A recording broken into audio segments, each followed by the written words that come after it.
ఉపాధి హామీ పథకం పేరు మార్పును మాజీ మంత్రి హరీష్ రావు తీవ్రంగా ఖండించారు. కొత్తగా తీసుకొచ్చిన వీబీజీ రామ్జీ పథకం కేవలం ఉపాధి హామీ పథకంలో పేరు మార్పు మాత్రమే కాదని, ఇది భారతదేశ సామఖ్య స్ఫూర్తిపై ప్రత్యక్ష దాడి అని ఆయన పేర్కొన్నారు.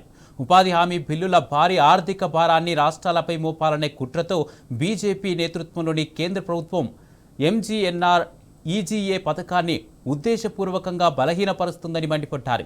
ఈ బిల్లు రాష్ట్రాల అధికారులను తగ్గించడమే కాకుండా కేంద్ర నియంత్రణలను బలోపేతం చేస్తుందన్నారు. కేంద్ర రాష్ట్రాల బిల్లుల నిష్పత్తిపై కాంగ్రెస్ మౌనం ఆ పార్టీ కపటత్వాన్ని బయటపెడుతుందన్నారు. కాంగ్రెస్ పార్టీ ప్రతిపక్షంలో ఉంటూ సమాఖ్యవాదాన్ని సమర్థిస్తున్నట్లు నటిస్తూనే రాష్ట్రాలను బలహీనపరిచే బీజేపీ చర్యలకు రహస్యంగా మద్దతిస్తుందన్నారు. అధికారాన్ని కేంద్రీకరించే విషయంలో బీజేపీ, కాంగ్రెస్ ఒకే పక్షాన నిలుస్తాయని ఈ బిల్లు నిరూపిస్తుందన్నారు హరీష్ రావు.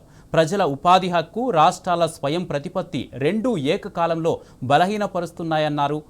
ఇక ఇది సంస్కరణ కాదని, ఇది సామఖ్యవాదంపై దాడి అని హరీష్ రావు ఆగ్రహం వ్యక్తం చేశారు.